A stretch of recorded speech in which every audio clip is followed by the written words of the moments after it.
Bienvenidos una vez más al canal Para Brahma. En esta oportunidad vamos a hablar de el yo soy como estrategia y punto focal, sobre todo en el Advaita, para lograr el autoconocimiento que debe tener, digamos, un impacto, una ayuda, podríamos decir, energética, emocional. Debemos poder dar un shock al sistema. Debemos poder hackear, ¿no?, al propio sistema. Y cuando digo el propio sistema no digo solo la mente, sino que debo en cierta medida poder hackear con con una intención, con un virus al sistema que incluye el cuerpo pránico, el cuerpo físico, incluye el proceso de pensamiento, el centro emocional o cuerpo emocional, porque son las partes más automáticas del ser. Entonces, por un lado, mi discernimiento o mi intelecto puede estar muy bien desarrollado, generando comprensiones, síntesis dialécticas asertivas, entendimientos. Puedo ser un gran filósofo, historiador, divulgador, conocedor de escrituras antiguas,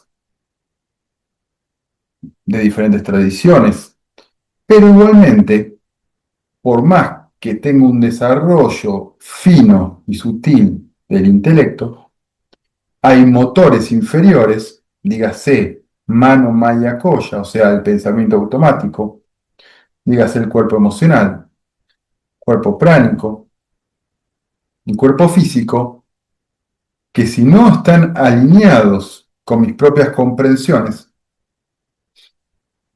hacen que tenga en paralelo sistemas en diferentes direcciones. Es como los sistemas ya corren a diferente velocidad, pero si además sus intenciones y autorreconocimientos son diferentes, sus identificaciones son diferentes, no se puede alinear todo el sistema. Y al no alinear todo el sistema, las comprensiones o el intelecto queda solo en lo conceptual y el cuerpo, la energía, el cuerpo emocional y la mente automática van cada uno para su lado.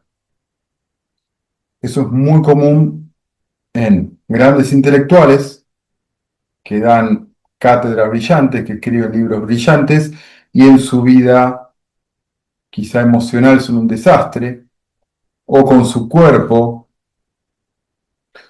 lo dejan abandonado, es un cuerpo completamente decaído, enfermo, o su sistema emocional, ¿no? Su sistema emocional es muy débil, o al mismo tiempo también su mente. Su mente es muy común a personas que tienen grandes desarrollos intelectuales, que su mismo pensamiento queda como, ¿cómo decirlo? El pensamiento termina siendo como una bola sin manija. ¿Por qué? Porque el plano, el koya de la intelectualidad es brillante y lleva a esa persona muy lejos, pero después, en cualquier momento de su rutina, de su vida diaria, el proceso automático, al no haber sido trabajado, lo lleva a una obsesión, lo lleva a pasar de un conocimiento válido a una paranoia, eh, o lo lleva a todo tipo de frustraciones u obsesiones. ¿Por qué? Porque trabajó mucho el Koya al nivel del intelecto, pero no pudo hacer que el resto de las funciones del cuerpo, la emoción, el pensamiento, estén alineados con con ese nivel.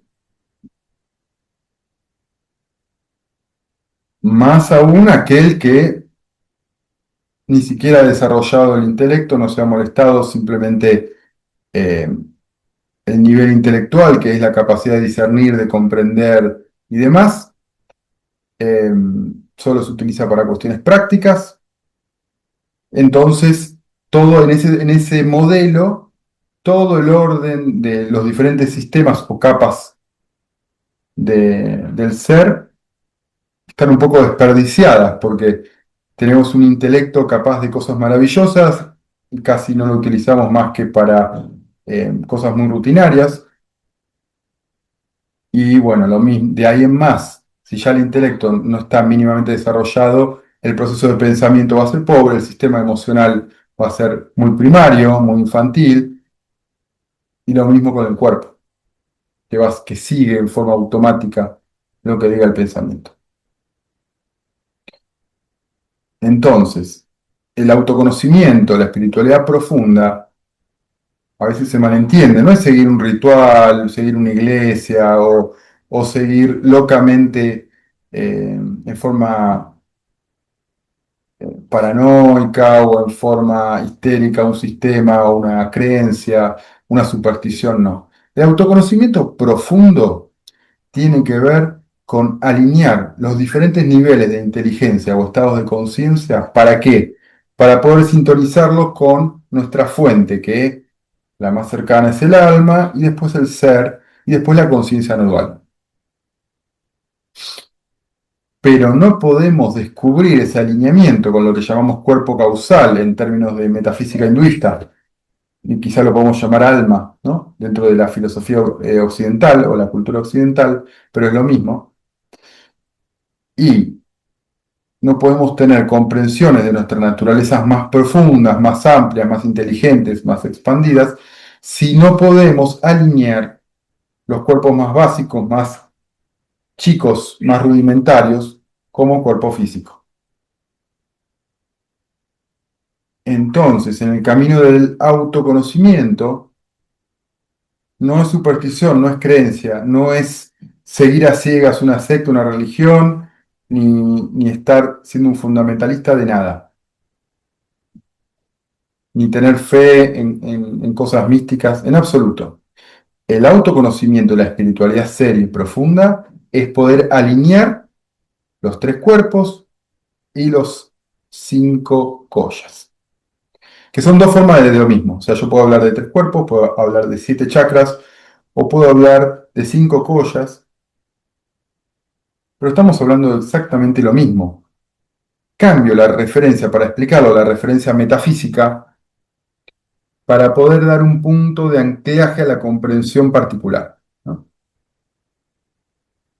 Simplemente por eso. Aclaremos que quien comprende la metafísica profunda sabe que no existe nada como los siete chakras, ni como los cinco kollas, ni como los tres cuerpos.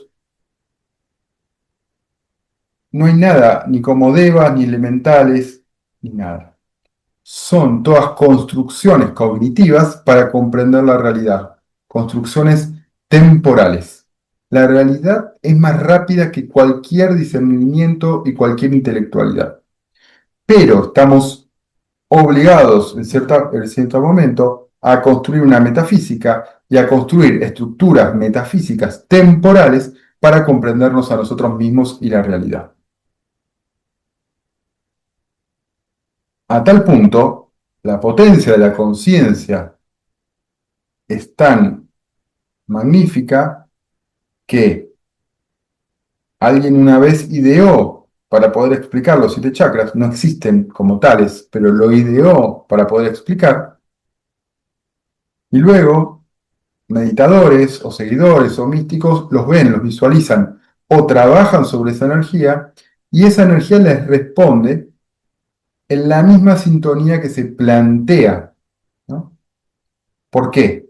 Porque estamos primero edificando una estructura metafísica y después trabajando sobre ella. Lo mismo pasa con los devas, pasa con, no sé, Dios para el cristianismo, los siete chakras, eh, cualquier estructura que yo plantee es un sistema cognitivo donde yo creo, yo proyecto, ¿no? Con mi energía proyecto una estructura metafísica, después trabajo sobre esa misma metafísica. Pero nada existe en forma absoluta. Cuando hablamos de cuerpo causal o alma, hablamos de una forma de explicar la conciencia expandida. El samadhi limitado a una expansión mayor de la que tengo a nivel individual. Es esa expansión mayor a lo que yo puedo vivenciar a nivel individual, lo vamos a llamar alma. Es como un puente, ¿no? Entre lo individual y ya al ser, ¿no? El ser que ya lo incluye todo. Pero realmente no existe nada ni como cuerpo físico, ni como cuerpo pránico, ni como cuerpo astral, ni como cuerpo intelectual o inteligencia, ni como alma. Lo que hacemos entonces es generar estructuras metafísicas. De hecho, el cuerpo, para llevarlo a algo que parecería contradecir lo que estamos hablando, el cuerpo físico, que es lo que yo puedo reconocer en forma automática por la configuración cultural del ser humano y demás, puedo visualizar una estructura que voy a llamar cuerpo físico, y esa estructura tiene la gran, la gran cualidad de ser una estructura metafísica, pero que genere una proyección física más o menos constante. Porque tengamos en cuenta que cuando hablamos de mi cuerpo, mi estructura, en realidad estoy separando la realidad. Porque la humanidad, como proceso de conciencia material, no empieza y termina en un cuerpo, ¿no? Depende cómo yo lo vea. Yo puedo ver la humanidad como una capa del planeta Tierra, como nombraba la tradición del cuarto camino. Puedo ver la humanidad como comunidades. Puedo ver la humanidad transversalmente, por ejemplo. Puedo ver ojos, ¿no? Puedo ver piernas.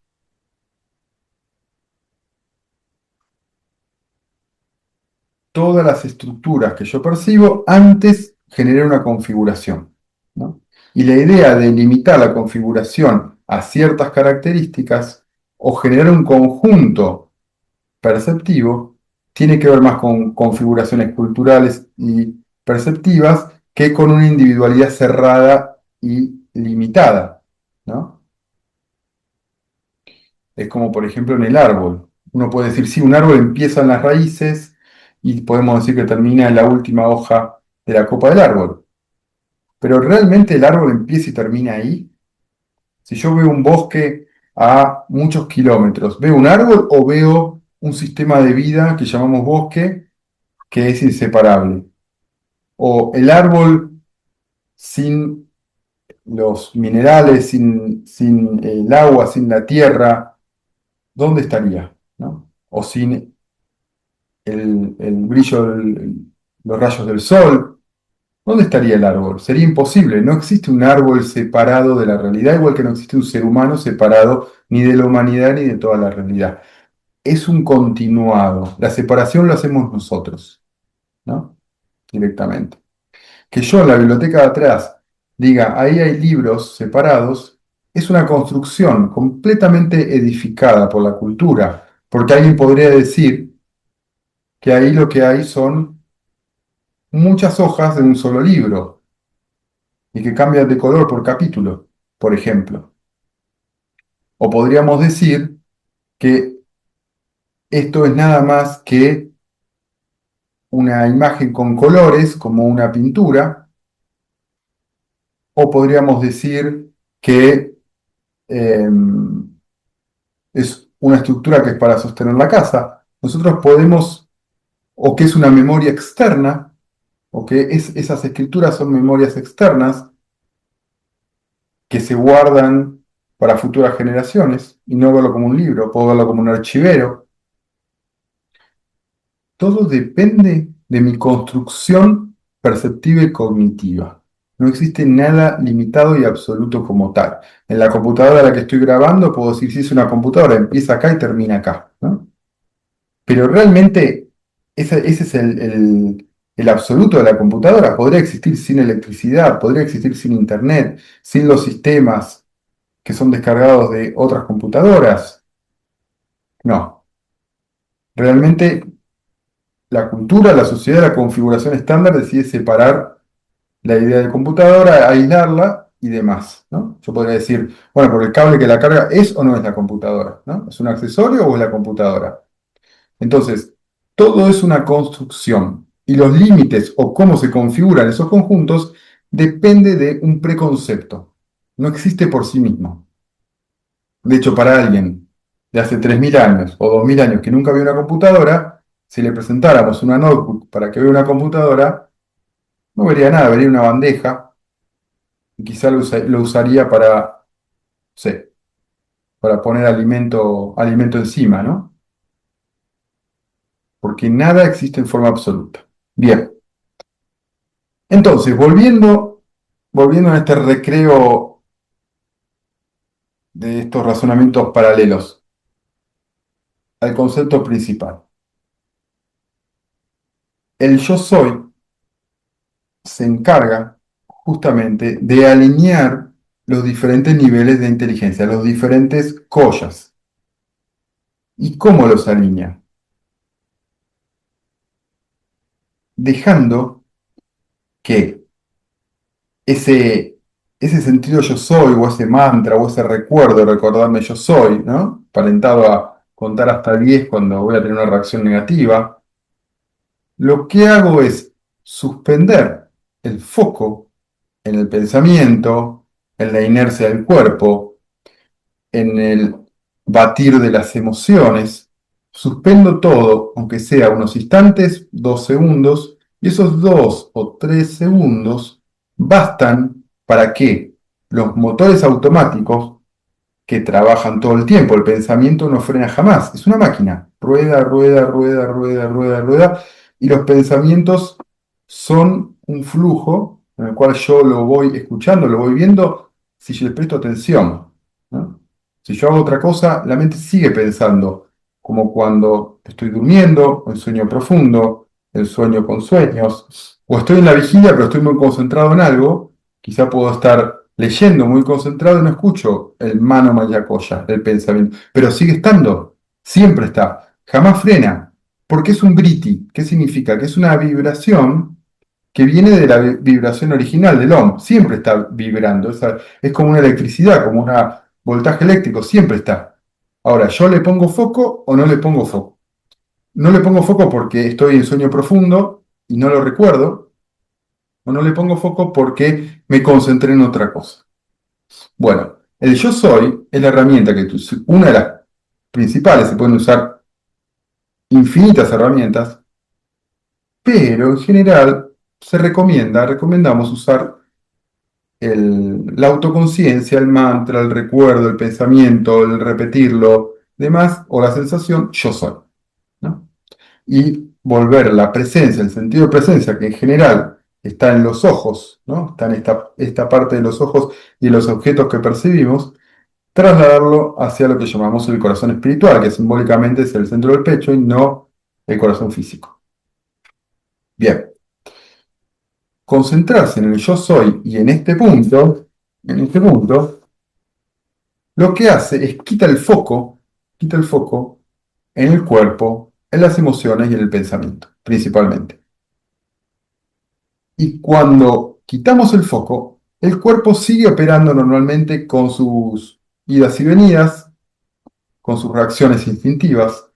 El pensamiento sigue girando porque va a girar siempre, porque el modelo de pensamiento del Briti es lo que creó toda la manifestación y no es imposible frenarlo. Entonces siempre va a estar y las emociones siempre están actuando, siempre me están, digamos, generando estímulos, ¿no? Diferentes, ¿no? De diferentes emociones negativas, emociones positivas, neutras, pero siempre es como esa energía que me está movilizando, que me incita a la acción o a la reacción. Pero yo al concentrarme en el sentido yo soy y mantener el foco en ese punto, recordemos que puede ser, para un cristiano puede ser rezar, para un monje budista zen puede ser meditar, ¿no? Sentarse en meditación, no importa. Lo importante es, tiene que ser un foco para unificar la atención de la conciencia en un punto, y esa focalización tiene que ser algo que yo crea fervientemente, no porque sea más real o menos real, sino porque en la medida que yo lo crea fervientemente, me va a resultar más natural poder mantener concentrada esa atención. Entonces, nosotros utilizamos arbitrariamente el recuerdo yo soy. Me mantengo una y otra vez durante el día, cuando me voy a dormir, cuando voy a andar en bicicleta, cuando trabajo, el recuerdo yo soy, yo soy, yo soy, yo soy. Ese principio y la sensación en el corazón espiritual, en el núcleo del ser, va calando hondo y va de a poco quitando el foco cada vez por más segundos ¿de qué? De la inercia del pensamiento, la inercia de la emoción y la inercia del cuerpo. Y eso hace que empiece a prevalecer, digamos, la vertical. ¿Qué significa la vertical? Que ya lo que empieza a prevalecer en la vertical es el punto del intelecto, el punto más alto de inteligencia o la capa más inteligente que podemos percibir en forma estándar, sin trabajar en el autoconocimiento. Cuando se alinean todos los centros, porque yo recuerdo yo soy, y momentáneamente quito foco entonces de los motores bajos, se alinea todo con el intelecto. Y como el intelecto, si estoy en un camino de autoconocimiento, recordemos, puede ser budismo, hinduismo, advaita, el que sea, está concentrado en esto, genera que ese conocimiento profundo que estoy indagando, ya el cuerpo responde a él, se alinea, las emociones se alinean y el pensamiento se alinea. No el 100% del tiempo, pero se mantiene constante. Eso genera una apertura. Cuando están alineados todos los centros principales, los 5 kollas o los 3 cuerpos o los 7 chakras, como queramos llamarlo, es como si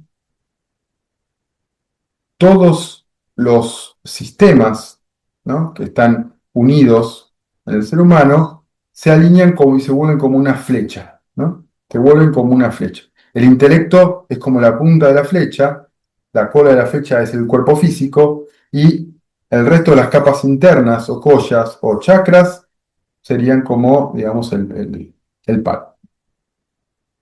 Entonces, cuando se alinea todo, ingresamos en lo que se llama la vertical, ¿no? El símbolo de la cruz simboliza que cuando estoy en la horizontal estoy en el vaivén emocional del pensamiento y del cuerpo. Cuando lo alineo y se alinean los 3 cuerpos, naturalmente ese alineamiento genera que se desbloquee, digamos, una conciencia mayor, que es ya el cuerpo causal o alma. En ese momento donde estamos alineados con el cuerpo causal o alma, naturalmente ya la conciencia no se limita solo a la experiencia individual, egocentrista y materialista. Ya empezamos a comprender y a generar experiencias que son de simultaneidad, de multiplicidad y de ubicuidad de la conciencia, ¿no? Son experiencias ya impersonales, lo que se llama una conciencia expandida. Porque el alma, como tal, o cuerpo causal, funciona como un bloqueo en general, es como un techo bajo que me deja ver solo de mi realidad el cuerpo individual. Pero cuando logro desbloquear ese nivel, porque estoy alineado, ¿no?, y se vuelve el sistema de los 3 cuerpos o los 5 collas, se vuelve como una llave, ¿no? Al alinearse se vuelve como una llave que destraban una nueva puerta. Se junta la energía suficiente para tener la capacidad de discernir y experimentar impresiones más elevadas, más sutiles, ¿no? Vibraciones más altas.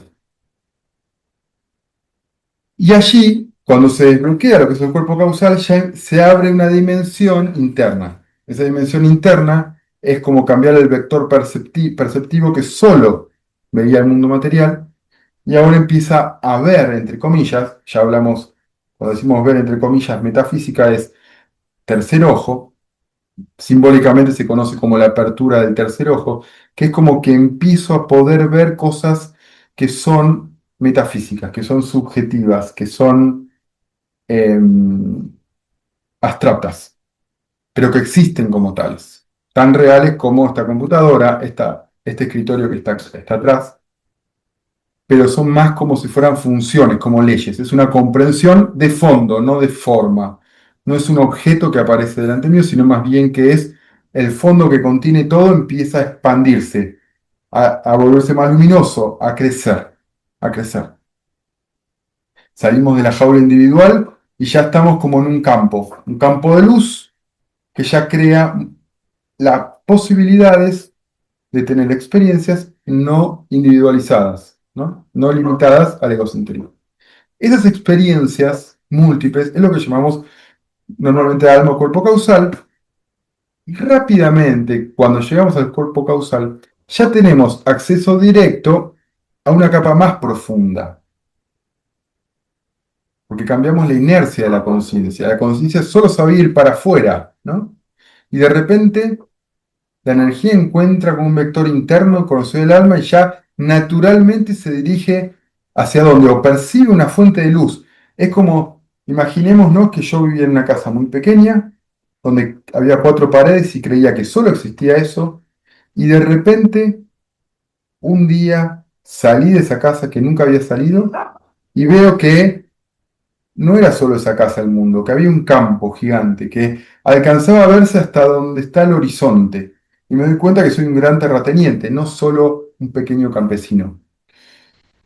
Y al ver esa extensión, que llamamos alma, de un gran campo, naturalmente o en el mismo instante, ya empiezo a percibir que ese gran campo tiene acceso libre.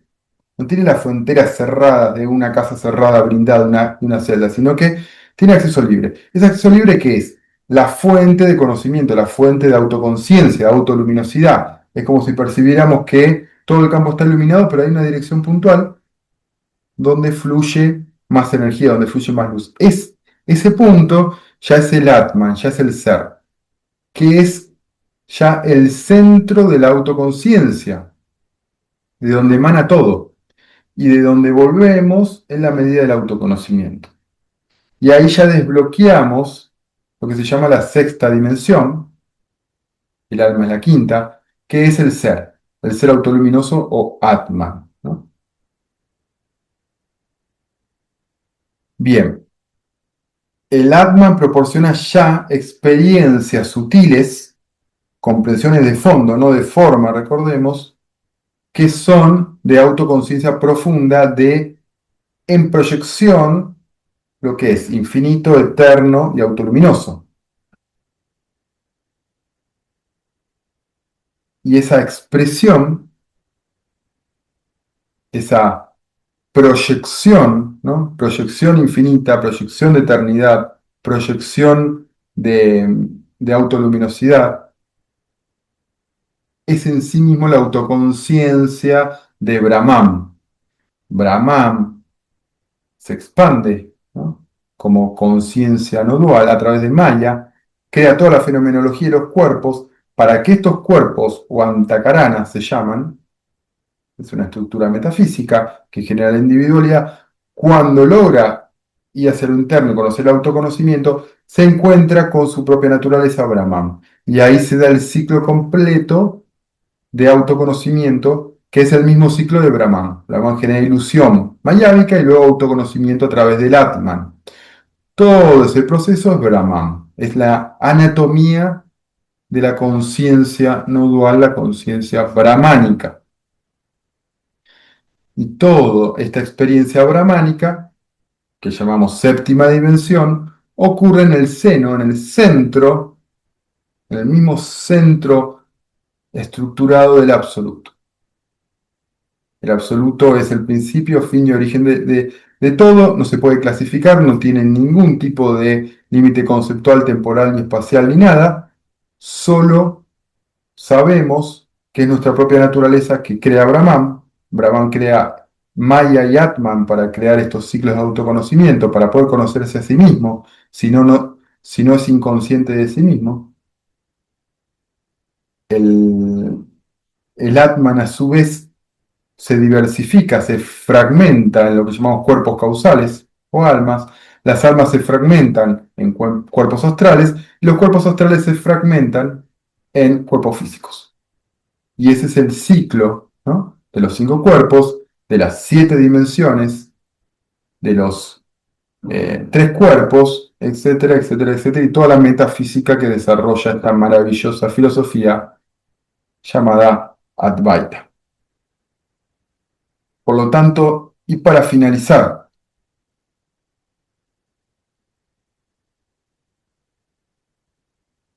es complejo de explicar, pero muy fácil de generar la autoconciencia. No es más que una señal simple. Mantener focalizada la conciencia es lo que llamamos el yo soy. Con esa sola señal, con esa sola herramienta, todo lo demás se va desencadenando. No hay que, quizá alguien escucha esto y dice, pero eso es muy complejo, no entiendo, me parece quizá ridículo o exagerado o lo que sea. No importa si creo en los planos metafísicos o no. La única recomendación es concentrarse día y noche durante el tiempo que uno pueda, en los momentos que lo recuerde, el yo soy, el principio yo soy. Y todo lo demás se desencadena solo, se explica a sí mismo solo, se encadena solo porque es la verdadera naturaleza.